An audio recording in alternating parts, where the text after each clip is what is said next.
tatarabuelo, probablemente vayan a ver una foto como esta. Mira, este es tu tatarabuelo. ¿Y quién era mi tatarabuela? Ah, también tenemos una foto de tu tatarabuela ahí usando un filtro. Y las generaciones van cambiando. No es lo mismo. Y lo voy a decir así. Y lo voy a decir así como que voy a tirarlo sobre la mesa, pero ahorita lo vamos a ir amarrando. Pero la realidad es que la sociedad va en camino hacia la inmadurez. Siempre las cosas van encaminadas hacia temas de inmadurez. Y la realidad es que nuestra generación, ¿cuántos de aquí son millennials? Varios. Okay. Hay algunos que, ¿quién no sabe qué generación es? Ok, sí, yo tampoco estoy seguro. Pero las generaciones van hacia la inmadurez. Y sabes que no solo en un ejemplo como este, sino en experiencia propia lo hemos vivido. Yo me acuerdo estar teniendo un amigo que quería hablar conmigo porque estaba pasando por un momento difícil hace algunos años. Y su momento difícil era: me corrieron de mi casa porque decidí seguir a Cristo. Me corrieron mis papás de mi casa. No tengo dónde vivir porque decidí seguir a Cristo. Y yo, ¿y ese es tu problema actual? Y él, no, ese es el inicio. Mi problema en sí es que decidí prepararme y meterme en un instituto bíblico. Y yo, bro, ¿y qué tiene eso de problema? Que mis papás me dijeron que si me metía al instituto bíblico me iban a quitar de la herencia el centro comercial que tengo en mi herencia. Y le heredaron un centro comercial equivalente a Plaza Real de él. Y le dijeron, y si tú te metes a ese instituto, vas a perder esa herencia. El asunto es que mi amigo me lo estaba contando en el instituto. Me dijo, de repente me gana la duda, ¿verdad? Y esa era su situación. Y a mí me impresionaba las decisiones tan arrojadas, con tanta valentía, y realmente las consecuencias que él estaba enfrentando por sinceramente tomar la decisión de seguir a Cristo. Y pasan los años y seguimos pues de pronto hablando con personas y teniendo consejerías. Y antes era, perdí Plaza Real siendo mi herencia por seguir a Cristo. Y hoy las situaciones, los problemas de hoy son como que subí una story y pues la Kimberly no le dio like, ¿verdad? Y me voy a meter a un centro psiquiátrico porque ya no aguanto. Y van cambiando los problemas de la sociedad, y es una realidad. Van cambiando las circunstancias de la sociedad. Ahora, no estoy tratando aquí queriendo ser insensible o falto de empatía, pero sí necesitamos reconocer que la Biblia habla de la madurez como un proceso necesario en tu vida y en mi vida para alcanzar los propósitos que Dios tiene para cada uno de nosotros. Amén. Y ya sabía que no iba a estar tan animado ese amén. Pero quiero el día de hoy hablar de un personaje que todos, la mayoría estoy seguro conocemos, una historia muy famosa en la Biblia. Y quiero ver cómo Dios lo llevó en un proceso de madurez para alcanzar su propósito en la vida. Así que voy a hablar de este famoso joven José el soñador. ¿Cuántos lo conocen? Sí, todos lo conocen. Y quiero que leamos Génesis 37, versículo 3. Dice, Jacob, o sea el papá, amaba a José más que a sus otros hijos. O sea, ya lees eso y dices, va a haber bronca, porque le había nacido en su vejez. Y por eso un día Jacob, el papá, le mandó a hacer un regalo especial para José, una hermosa túnica. Oh, ternurita. Y lo dice el versículo 4. Pero sus hermanos lo odiaban porque su padre lo amaba más que ellos. No le dirigían ni una sola palabra amable hacia José. Una noche José tuvo un sueño, y cuando se lo contó a sus hermanos, lo odiaron más que nunca. Casos de la vida real. Versículo 6. Escuchen este sueño, les dijo José.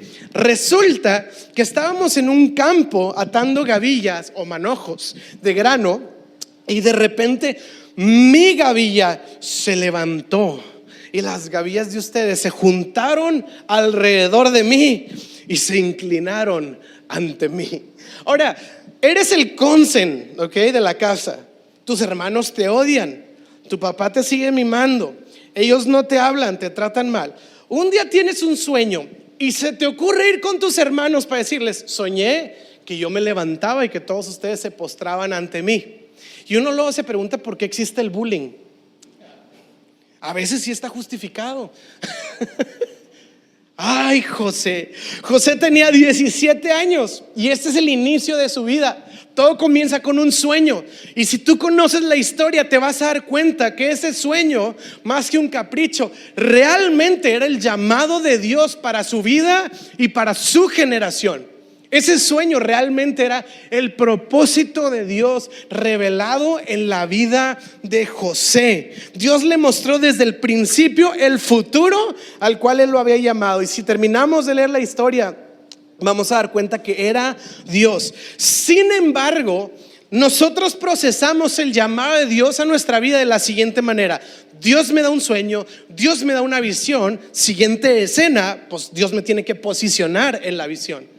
Pero si tú conoces la historia de José, Dios le da un sueño, Dios le da una visión, y la siguiente escena de su vida es lo peor que le pudo haber pasado a José. Empieza un proceso horrible de injusticias, de dolor, de etcétera, etcétera. Y te vas a dar cuenta después, cuando lees toda la historia, que en este proceso realmente Dios lo introdujo. ¿Por qué? Porque Dios quería pasarlo por un proceso de madurez.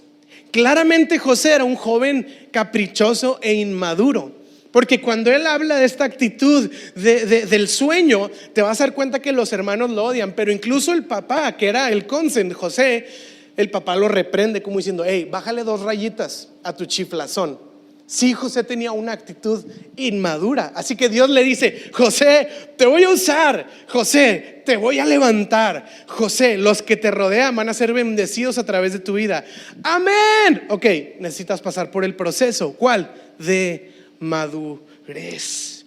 Y quiero decir esto: ¿qué nos habla a cada uno de nosotros el proceso en la vida de José? Que qué bueno que tienes un gran llamado.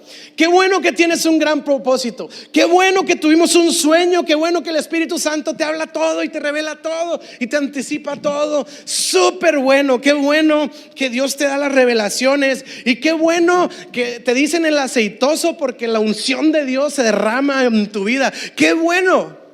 Pero ¿sabes qué?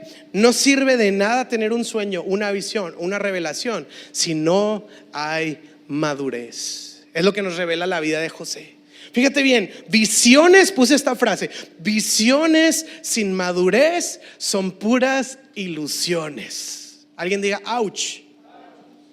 Ándale, bueno, cuando es hacia el dolor, si están respondiendo, ok. Alguien diga mugre gualo. Si José hubiera tenido solo los sueños, pero nunca hubiera pasado por el proceso, realmente los sueños de José no hubieran sido sueños de Dios, hubiera sido, como popularmente le decimos, sueños guajiros. Porque los sueños y la visión de Dios siempre van acompañadas por el proceso. Y no nos encanta esa idea, pero quiero hablarte de esta idea como seguidores de Jesús, como gente que aspira a caminar una vida de fe, una vida de propósitos. Debemos de saber que la madurez no es algo que viene con el tiempo, no es algo que viene por default, no es algo que se da por la cantidad de tiempo que llevas en la iglesia o por la cantidad de predicaciones que hemos escuchado. La madurez es algo que tenemos que aspirar y que tenemos que abrazar. Fíjate bien, intencionalmente. Así como en la vida real, en la vida cotidiana, que no, el chiquillo, sí, este joven es muy chiflado, muy mimado, muy desgraciado, pero va a crecer y va a madurar. No necesariamente. Y es de la misma manera la vida espiritual. Sí, pues ya cuando lleves 3 años en la iglesia vas a ser un cristiano maduro en la fe. No necesariamente. Porque el proceso de madurez es algo que tenemos que abrazar. De acuerdo a Hebreos, dicen: crezcan y avancen hasta alcanzar la madurez. ¿Sabes qué? Lo ves en la vida de José, lo ves en la vida del rey David, que cantaba en las mañanitas. Lo ungieron como el siguiente rey de Israel. Siguiente escena no fue ser el rey de Israel, fue regresar a cuidar 5 chivos ahí medios gachos. O sea, ni tenía un rebaño, o sea, eran 5 o 6 chivos ahí. Y luego los hermanos fueron injustos con él, y luego se fue a una cueva, y luego lo querían matar, y luego el rey lo acusaba, el rey lo quería. Y te vas a dar cuenta que hay un proceso similar al de José. Y luego cuando ves a Moisés, el libertador de Israel, vas a ver que Dios lo llamó para ser libertador de Israel, Pero después, siguiente escena, el cuate se tiene que ir huyendo a un desierto por 40 años y desarrollar la paciencia de cuidar una multitud de ovejas. A él sí le fue mejor, tenía más ovejas, pero porque luego iba a lidiar con muchos cabritos, que se llama el pueblo de Israel. Y tuvo que pasar por el proceso de desarrollar una madurez. Y luego, ¿sabes qué? El apóstol Pablo dice que tuvo un encuentro con Cristo. Y dice Hechos, y al instante predicaba a Jesús en las sinagogas. Pero ¿sabías que al instante significan 14 años de preparación? Él tuvo que regresar a Galacia, y toda la teología que él tenía tuvo que volver a reestructurarla y volver a poner todo en su lugar para darse cuenta cómo predicar de Cristo Jesús. Y el mismo apóstol Pablo dice en 1 Corintios 13:11: amados hermanos, termino mi carta con estas últimas palabras: estén alegres, y dice, y crezcan hasta alcanzar la madurez. Y el apóstol Pablo termina: y tú y yo debemos de aspirar y abrazar y anhelar este proceso que Dios usa para posicionarnos. ¿Y cómo se ve un proceso de madurez? ¿Cómo se ve en la práctica un proceso de madurez? Así que, tomando otra vez la historia de José el soñador, voy a hablar de 3 etapas en el proceso de madurez, y quizá nos identifiquemos en una de ellas. Y si te identificas, gloria a Dios, qué bueno, para que podamos saber que no es algo que yo estoy viviendo individualmente, que es algo normal para todos aquellos que están en los procesos de nuestro buen Dios. Amén. Ok, el primer proceso, Génesis 37:23, y dice: entonces cuando llegó José, sus hermanos le quitaron la hermosa túnica que llevaba puesta, y después lo agarraron y lo tiraron en una cisterna. Y resulta que la cisterna estaba vacía, no tenía nada de agua adentro. Lo tiraron ahí en la presa de la Boca, ¿se cuenta? Estaba bien seco todo, y el cuate, Dios lo iba a levantar, y ahora está literal en un pozo. ¿Alguna vez te has sentido así? Como que parece que estoy en un hoyo y cavando profundo. Bueno, José literal estaba en un hoyo, literal, no figurativamente, estaba en un hoyo. Y si no fuera suficiente estar en este hoyo, los hermanos luego ven que están pasando unos mercaderes ismaelitas y dicen: ya sé, y si en vez de nada más desperdiciar a nuestro hermano metiéndolo en un hoyo, lo vendemos y sacamos algo de dinero. Y entonces lo venden como esclavo a unos ismaelitas que estaban pasando por ahí. Ahora, tú y yo pensamos en los ismaelitas o en los hermanos gachos de José, pero yo quiero que te imagines la fe de José, la devoción de José. Ok, Dios me había dicho que me iba a levantar, estoy en un hoyo. Y luego: José, ven, te vamos a sacar. Ay, gracias Dios, gracias. No, es que te vamos a vender. Y de repente José es quitado de su casa, de su cultura, de lo conocido, de su sociedad, de sus amistades, y ahora está en una tierra extranjera, solo, vendido como un esclavo. Cuando tú lees el perfil, él vivía algo muy peculiar. Era el consentido de la casa, él era el rey de la casa, era el chifladito de la casa, era el junior José. Y sabes que vemos que los papás lo trataron así. Y tú vas a ver en el perfil de la personalidad de José que él tenía un trato extraordinario. Los hermanos salían y cazaban y hacían cosas con fuerza y con esfuerzo y con sudor y con sangre, cosas arriesgadas. Y el papá dijo: no, pero tú, José, no te preocupes, usted quédese aquí en la casa, mi hijo, tenga su túnica de colores, chulo, pechocho. Y José: gracias, papi. Y la realidad, vemos que en este caso sí hay un tono aquí como de ver que los papás le estorbaron a José mucho, porque lo mimaban por amor y lo que sea, pero lo mimaban y estaban estorbando el propósito de Dios para su vida. Porque literal, los hermanos iban a trabajar y los papás de José le decían: no, tú nada más quédate aquí y échales el ojo a tus hermanos, supervísalos. Y José: ok. Y entonces José se quedaba en el Instagram. Y cuando los hermanos no trabajaban bien, dice la Biblia que iba y le chismeaba a sus papás: mis hermanos no están trabajando, no hicieron nada hoy, papá. Qué bárbaros, te deshonraron. Les digo que el bullying a veces sí es justificable. Y José era un mimadote. Me imagino a los hermanos con callos en las manos y me imagino a José, ¿no? Así poniéndose crema.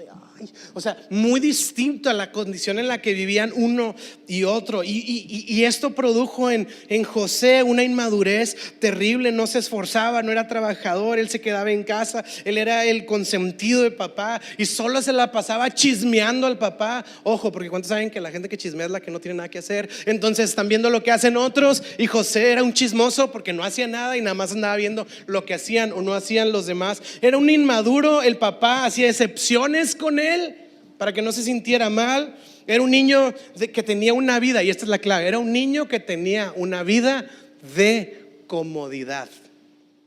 Tenía una vida de comodidad, y ¿sabes qué hizo Dios? Lo separó de lo cómodo. De pronto está como un esclavo en una tierra extranjera. Ya no puede ir a buscar a mami o a papi. Ya no puede ir a buscar a su tío, el que lo consiente y le da por su lado. Ya no puede ir a buscar a su amigo que siempre también le da por su lado. Ya no puede ir a su escondite favorito para esconderse de los problemas del mundo. O sea, José ahora sí está en una situación en donde todo lo que es seguro, todo lo que es cómodo para él, todo lo que es conocido para él y que opera para ayudarlo y mantenerlo en ese estado de confort y comodidad, ya no lo tiene. Y entonces puse este primer punto, voy a decirlo así: Dios corta el cordón umbilical de José y lo lleva a enfrentar la vida solo. Ya no hay con que déjame le hablo, déjame le pregunto, déjame le pido que me ayude, que esto, que lo. Ahora estás tú solo, papá, contra el mundo. Y José se enfrenta a una nueva temporada de su vida. Y quiero decir esto: hay un crecimiento importante, significativo, cada vez que tú y yo abandonamos nuestra zona de confort, cada vez que abandonamos nuestra comodidad. Y lo vemos en la vida cotidiana. Igual te pasó a ti, igual lo has visto en alguien. Pero está este joven y luego se casa y ¿cómo ves cómo madura? ¿Por qué? Porque dejó su casa y ahora sí le tocó lavar sus propios chones, le tocó hacer de comer, le tocó empezar a pagar sus recibos de luz y empezó a vivir otra etapa de vida que lo obliga a madurar. O está como cuando alguien se va a vivir a otra ciudad o otro país donde ya no hay chance de ir con tu tío, el que te va a consentir y te va a ayudar, en donde tú tienes que sacar, fíjate bien, madurez. Porque estás por ti mismo y tienes que salir por adelante. Lo vemos también cuando gente pasa por una prueba difícil.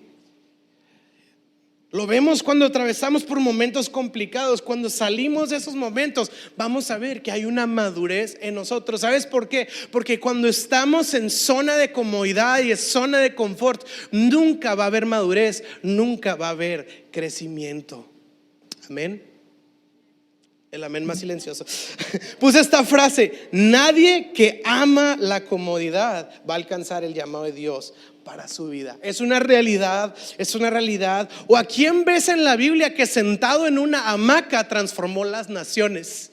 Tú vas a ver que todas las personas que sirvieron para los propósitos eternos de Dios eran personas activas, eran personas que estaban constantemente avanzando y haciendo algo de su vida. Y no estoy diciendo necesariamente aquí de irte a un viaje misionero, me refiero a los mismos apóstoles. Cuando Jesús los llamó, no estaban en una hamaca soñando a ver qué Dios iba a hacer de sus vidas. Estaban trabajando, estaban pescando, tenían negocios, tenían un imperio de pescadería, o no sé cómo se llame. Eran personas ocupadas. Cuando Jesús les dijo síganme, no fue como pues sí, no tengo nada que hacer, ya acabé la serie en Netflix, déjame lo sigo a ver qué pasa. No, era gente que sí consideró su agenda, que sí consideró su itinerario y dijo híjole, vale, y tomaron la decisión de seguir a Cristo. No eran personas sentadas sobre una hamaca. Así que no podemos vivir un llamado de parte de Dios y vivir una comodidad al mismo tiempo. Fíjate bien, es como cuando escuchas a un niño que llega y le dices oye, ¿qué quieres ser de grande? Y el niño dice un astronauta. Y tú dices porque sabes lo que implica ser un astronauta, sabes lo que cuesta. Entonces lo ves con cara de ternura, ¿verdad? Así como que mi hijo quiere ser astronauta, mejor estudia comunicación. No se cree. Ahí no haces nada, no se cree. Y tú dices, es que ¿sabes lo que cuesta ser un astronauta? ¿Y qué quieres ser de grande? Corredor de la Fórmula 1. Mi hijo, si supieras lo que cuesta. Pero sabes, este es el punto. Soñar no cuesta nada. ¿Qué es lo que cuesta? Madurar. Soñar es gratis.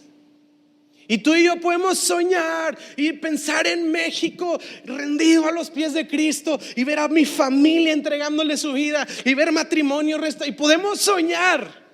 Y eso no cuesta, es gratis. Dios nos lo regaló porque Dios es un Dios que tiene visión y nos dio esa parte de Él que nos ayuda a visionar. Pero luego de la visión al cumplimiento hay un proceso que se llama madurez. Y ahí es donde vemos la discrepancia. Jesús no le dijo a nadie, si quieres seguirme, toma tu sillón y sígueme. Dijo, toma tu cruz. Y ya sé que está un poco intenso este mensaje. Y dices, ay, es como típica iglesia que nomás avientan piedras. No, ahorita voy a un punto, ¿ok? No somos. Pero yo te quiero hacer este consejo y este ejercicio que podamos pensar. En esas 4 horas que estás ahí jugando ese videojuego cómodo, podamos pensar, ¿qué pudiera lograr para la extensión del reino de los cielos si aprovechara estas 4 horas para algo más que no sea comodidad? ¿Qué pudiera hacer en estas 3 horas de estar viendo el partido con la Tecate Light en la mano? Ahora, no estoy diciendo que no juegues o que no veas el partido, pero ¿cómo puedes aprovechar eso? ¿Cómo podemos aprovechar eso? Ustedes me conocen, yo no soy así el más aficionado del deporte, pero en temporadas atrás le decía a Andrea, vamos a seguir la NFL. Y seguíamos, ¿y a qué equipo le vas? Y yo, pues al que gane. Pero me ponía a seguir la temporada para el Super Bowl. ¿Por qué? Porque quería hacer un evento del Super Bowl y aprovecharlo para conectar con personas. Entonces no estamos satanizando las cosas, estamos diciendo, ¿cómo puedo aprovechar bien el tiempo para poder seguir extendiendo lo que Dios quiere hacer a través de mi vida? Amén. Entonces José se queda solo sin su zona segura y de comodidad. Y entonces Dios lo lleva a una segunda etapa. Y fíjate bien, la segunda etapa está en Génesis 39:7 y dice, José era un joven muy apuesto y bien fornido, y la esposa de Potifar, que pues ya saben, ¿verdad? Ya leyeron la historia, era tremenda la señora Poti. Y dice, y pronto comenzó a mirarlo con deseos. Y le dijo, ven y acuéstate conmigo, le ordenó ella. Bien así al grano, ¿no? O sea, aquí no nos vamos a andar con cosas. Se fue al grano y dice, pero, versículo 8, José se negó. Mire, le contestó, mi amo confía en mí y me puso a cargo de todo lo que hay en su casa. Nadie aquí tiene más autoridad que yo y él no me ha negado nada, con excepción de usted, porque es usted su esposa. ¿Cómo podría yo cometer semejante maldad? Sería un gran pecado contra Dios. Y luego dice, y día tras día ella seguía presionando a José. Tremenda doña Poti. Dice, pero él se negaba y la evitaba tanto como podía. ¿Y sabes a qué siguiente etapa de madurez lo llevó Dios a José? A la etapa de convicciones personales. Esto que está aquí, esta tentación, es una tentación secreta. No están sus papás, no están sus hermanos, no está su comunidad de la iglesia, no hay nadie a quien le tenga que testificar, no hay un ministerio por el cual tiene que guardarse íntegro. Está solo con doña Poti y ya vimos que es tremenda la señora, que trae la hormona suelta. Y en un momento dado la propuesta de esta mujer es algo de lo que no necesariamente nadie tenía que enterarse. Es la conciencia de José solo con ella. Pero José sabe que aunque está solo, que aunque no está su familia, no están sus amigos, no tiene una responsabilidad por la que tiene que mantenerse íntegro, él tiene que tomar una decisión en este momento.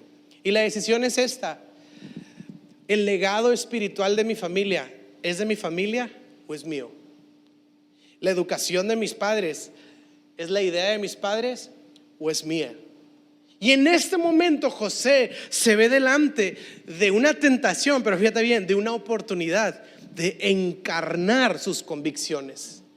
Y el segundo punto del proceso es el proceso de una convicción, de una integridad personal. ¿Sabes qué? Lo que Dios hizo con José es que él pudiera desarrollar un compromiso sólido y firme de serle fiel a Dios a pesar de todas las oportunidades que se presentaran delante de él, a pesar de que no hubiera nadie al tanto de esta situación. José estaba solo y enfrentando una tentación en lo privado, y ahí él desarrolló la fidelidad y la decisión y la convicción de honrar a Dios en su vida personal.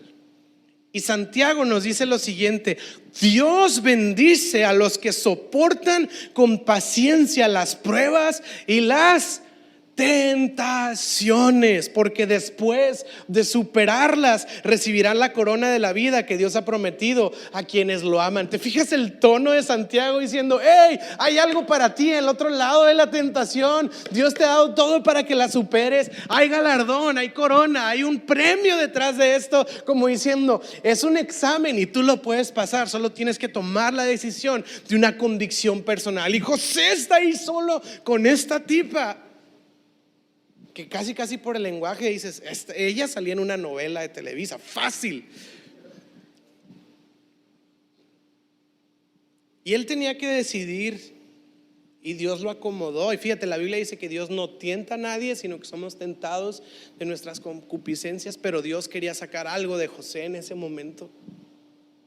Y sabes que otra etapa de madurez es la etapa cuando ya no es la postura de la iglesia, ya no es la postura de mi familia, lo que creemos como familia, ya es lo que yo creo en mis convicciones personales. A pesar de que el mundo esté en contra, es una decisión personal. ¿Te fijas cómo Dios lo llevó a un camino de desarrollo individual? Y creemos que la fe se vive en comunidad, pero las convicciones son personales. Las convicciones son una decisión personal. Es fácil a veces vivir de cierta manera cuando estoy rodeado, pero ¿qué cuando estoy yo solo? ¿Qué cuando estoy en otra ciudad? ¿Qué cuando estoy en otro país? Y yo le he dicho a Andrea, yo le he dicho te amo y yo estoy consagrado a Dios. Y mi manera de vivir tiene estas convicciones porque te amo a ti, pero la verdad lo que yo hago no lo hago por ti, lo hago porque yo estoy comprometido a Dios. Y es como, ay, qué gacho, no suena canción de Alejandro Fernández, ya sé. Pero ahí te va, porque esto es bueno para Andrea, porque cuando yo no estoy en la ciudad y estoy en un hotel en otra ciudad y Andrea no está, ella sabe que a pesar de que ella no esté, mi compromiso no solo es con ella, mi compromiso es con quien sí está, con mi Dios. Y llega un punto en donde yo tengo que tomar decisiones, y donde tú y yo tenemos que tomar decisiones personales, una convicción fuerte. Y fíjate bien, lo puse aquí, la madurez que Dios nos lleva no solo está enfocada en lo que Dios nos puede dar, sino en quien Dios es. Y esto te voy a decir por qué es importante esta frase: por la siguiente etapa del proceso de madurez de José el soñador. Y fíjate, la siguiente etapa es esta. Génesis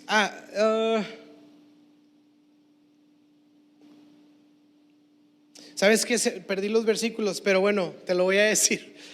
La siguiente etapa, después de que José se mantiene íntegro personalmente, le es fiel a Dios, está comprometido con Dios, y doña Poti le inventa ahí un escándalo y se va a la Macroplaza y vale queso, y ahora José a la cárcel por una difamación. Y José, fíjate bien, injustamente por una acusación falsa es encarcelado. Y te lo voy a poner, esto es la situación superficial, te lo voy a poner cómo se traduce en el corazón de una persona que vive esto. Fui injustamente acusado por serle fiel a Dios. Estoy siendo encarcelado por mi convicción de seguir a Jesús. Y pareciera ser que es ilógico que si yo estoy decidiendo seguir a Dios, que si yo estoy siguiendo a Jesús y estoy tratando de vivir una vida de fe caminando con Cristo, pues deberían de haber bendiciones y me debería ir bien, porque Dios bendice a los buenos y castiga a los malos, me enseñaron. No es así. Ni te vas a dar cuenta que pues para José no fue así. Por seguir y serle fiel y ser íntegro a Dios, lo único que recibió de recompensa fue ser encarcelado. Pobre José, qué caso excepcional en la Biblia. Pero si te vas de acuerdo a lo largo de la Biblia, vas a ver que no es un patrón único. Vamos a ver a otros como los apóstoles que fueron encarcelados, golpeados, lacerados, traspasados, decapitados, etcétera, etcétera. Y todo por seguir a Cristo. Y ahí te voy a poner el ejemplo supremo: a Jesús. Alguien que vino y sirvió, predicó, ayudó al enfermo, al necesitado, al desamparado, restituyó el lugar de los oprimidos, de los marginados, y vino a servir. Y la recompensa de Cristo fue que lo terminaran acusando falsamente y lo llevaran a la cruz del Calvario para ser crucificado. Y voy a decirlo así: vivió la injusticia. El tercer punto de José es que vivió injusticia. Y sabes, porque es padre seguir a Dios y empezar a ver las bendiciones instantáneas, pero ¿qué cuando no las ves?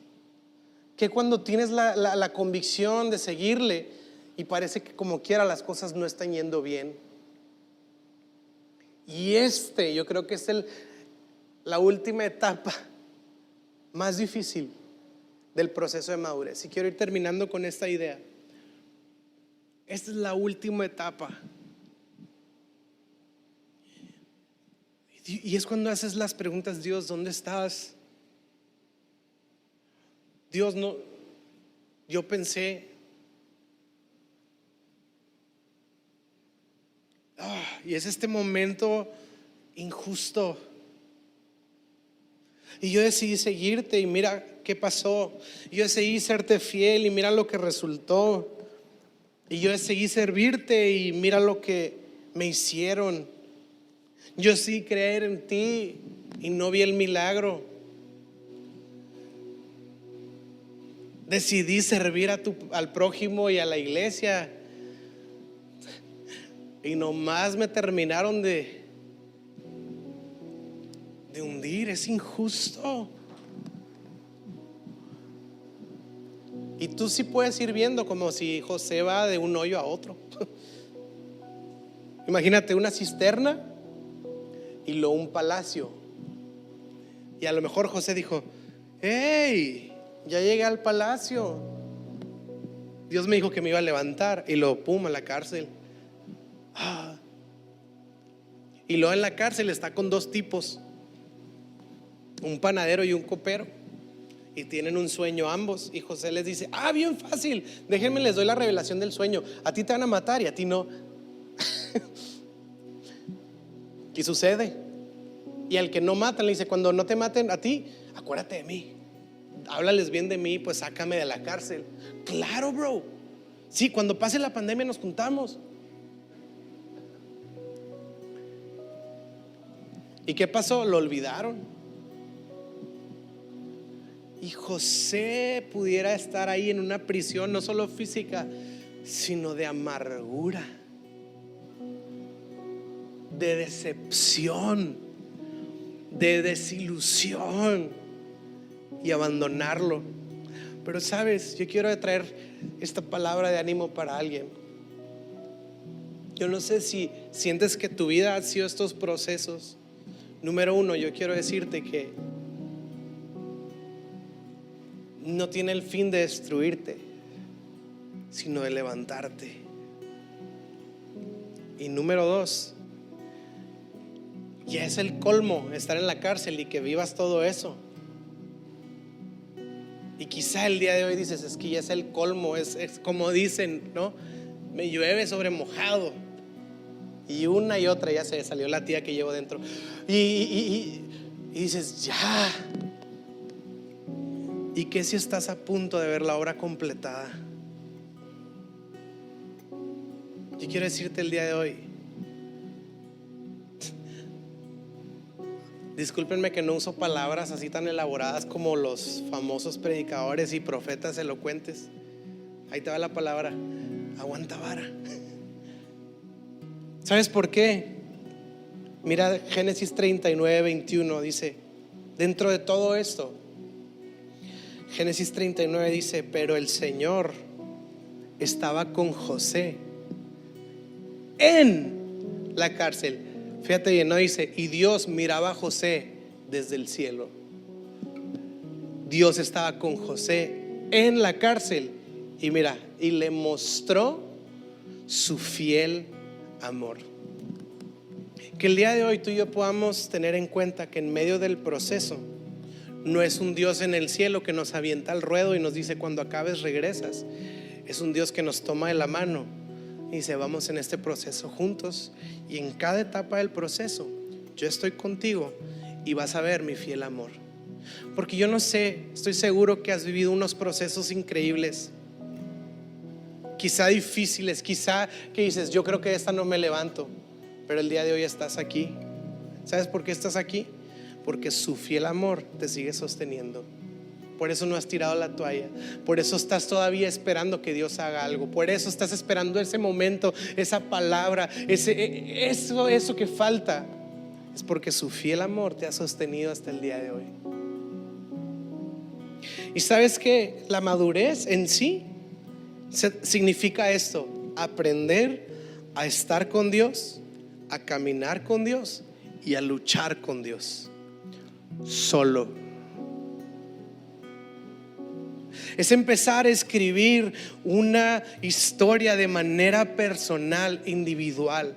Que el día de mañana no digas, sí, el Dios del que predican en Central, el Dios de mis papás, el Dios de mi iglesia, el Dios de la Biblia, aquel. Y a mí me impresiona cuando algunos dicen aquel que era, aquel que es santo, aquel, como si fuera una persona súper lejos. El chiste de estos procesos de la madurez es que tú y yo podamos decir mi Dios, con el que camino, con el que estoy y con el que lucho todas mis batallas, porque aprendí a estar con Él. Ya no es el Dios de mis papás ni de mis amigos, es mi Dios. Y esta es la madurez. Por eso Hebreos dice: avancemos hacia la madurez. No es posible que sigamos en estos temas básicos. Y dice del arrepentimiento, fe en Dios y de bautismos. Y luego dice otros 3 temas. Si ves la característica de arrepentimiento, fe en Dios y bautismos, es que son situaciones personales. Yo no te puedo arrepentir. Ven, Héctor, te voy a arrepentir.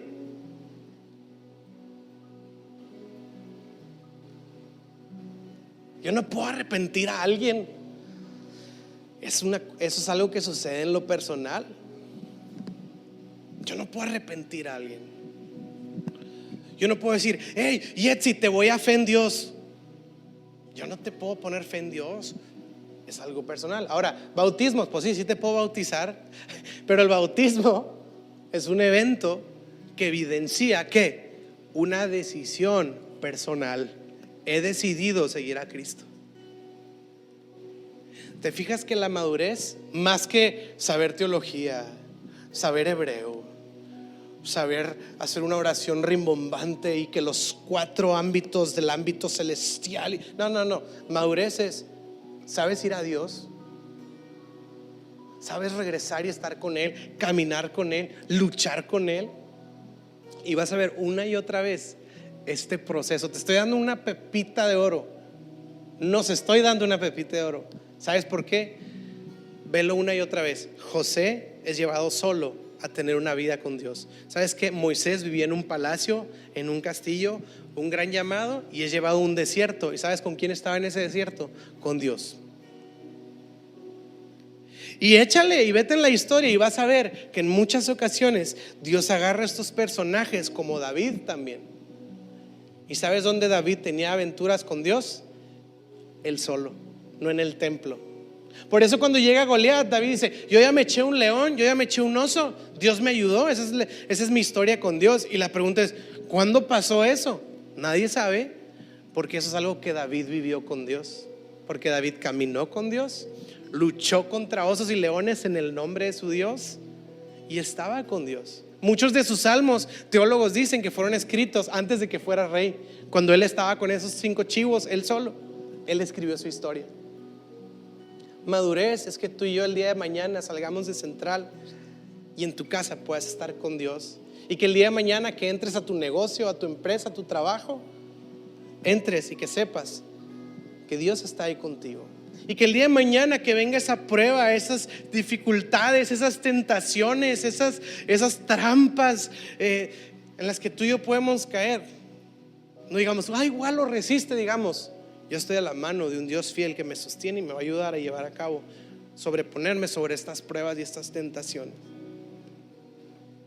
El proceso terminado se ve algo así. José pasa por años en este proceso.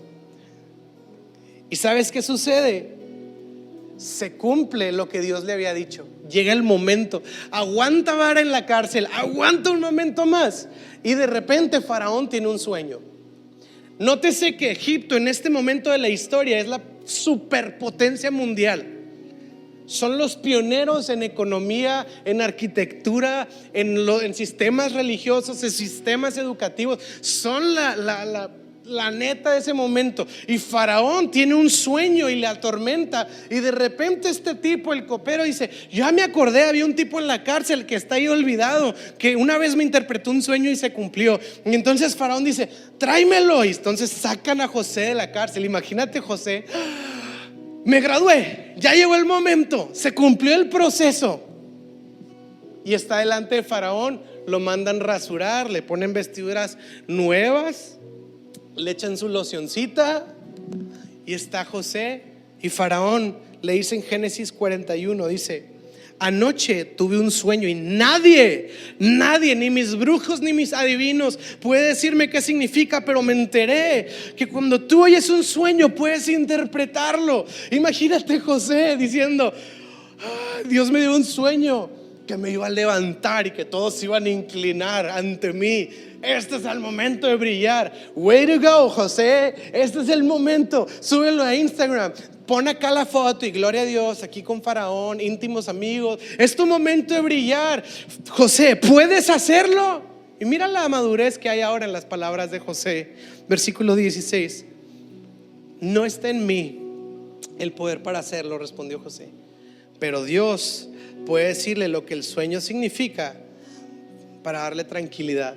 Que está un José que inició diciendo: todos se van a postrar ante mí, yo soy el centro del planeta, yo soy la onda, yo soy. Y tú vas a leer al principio de su vida que él decía que él tenía sueños y que él podía interpretarlos, pero él pasa por un proceso de madurez en donde está delante del momento de ser levantado. Y cuando llega a ese punto, José se levanta para decir: hey, pero no se trata de mí, nunca se trató de mí, no es de mi capacidad, no es de mis dones, no es de mi sabiduría, no es de lo que yo puedo o no puedo hacer. Todo esto se trata del Dios que nos sostiene, del Dios con el que caminamos, del Dios que nos lleva de gloria en gloria. No se trata de mí, se trata de Él. Y lo que yo hago es vivir para Él, no para mí, sino para su gloria. Y vemos un José completamente distinto. Así que ¿por qué no nos ponemos de pie?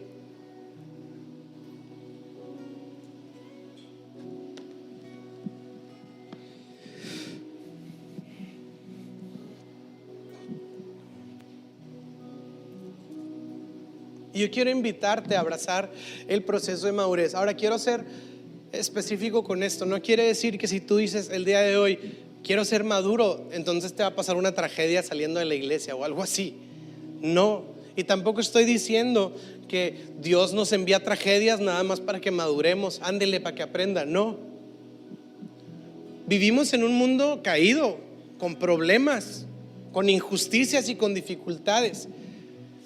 Pero tú y yo tenemos que tomar una decisión en medio de estas injusticias y estas dificultades.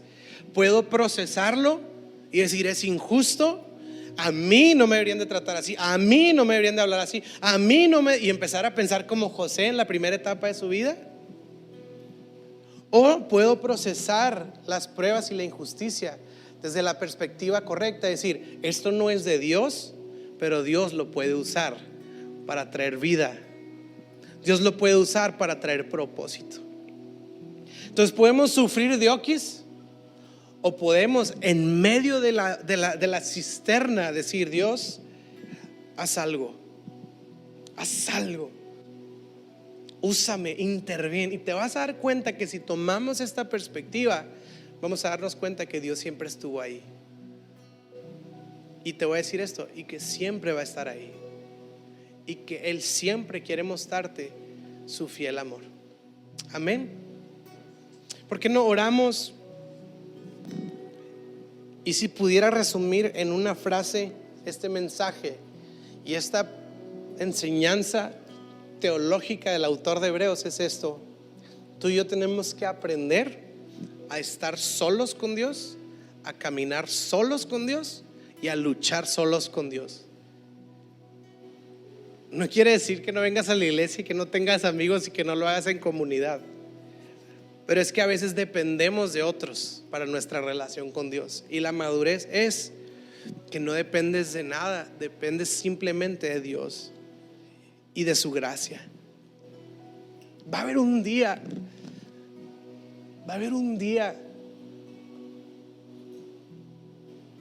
y qué padre que cuando llegue ese día digamos: yo sé, esta es la manera en la que yo lucho, porque yo ya me eché un oso, yo ya me eché un león.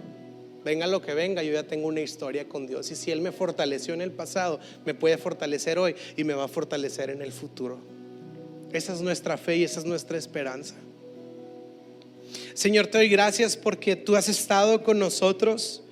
Te doy gracias porque tú nos llevas en un proceso que más allá de ser dificultad, que más allá de ser obstáculo, es un proceso en el que tú nos llevas para aprovecharte más, Señor, para conocerte más, para profundizar más en nuestra relación contigo, Señor.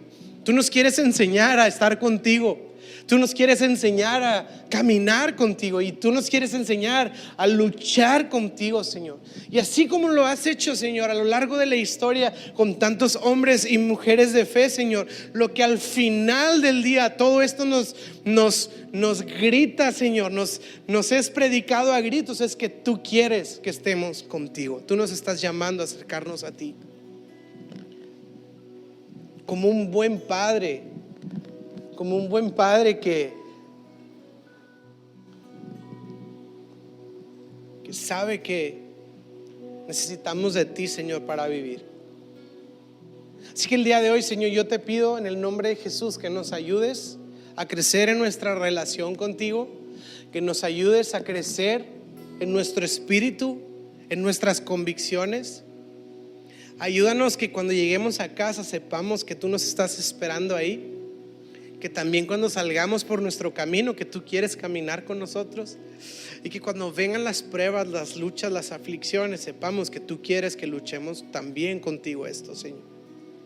Tú nos amas y nos muestras tu fiel amor y nos sostienes.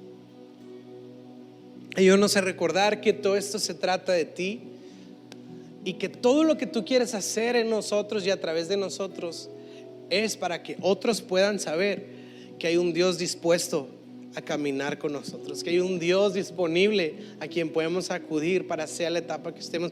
Dios, si hay alguien atravesando por un momento de prueba, de proceso, una cisterna, un pozo, Señor, o una cárcel, o una tentación, yo te pido el día de hoy, Señor, ayúdanos a abrir nuestros ojos y darnos cuenta que no lo estamos atravesando solos, sino que tú estás con nosotros, y que tú nos das la gracia y la capacidad de sobreponernos, Señor. Yo te pido que traigas consuelo, yo te pido que traigas paz, yo te pido que traigas ánimo, que traigas fuerza, que traigas valentía, que traigas vigor, que traigas arrojo, que traigas fe, que levantes nuestras vidas, Señor, que nos levantes en el nombre de Jesús, Señor. Te lo pido y te damos tantas gracias. Amén y amén. ¿Le puedes dar un aplauso a nuestro Dios?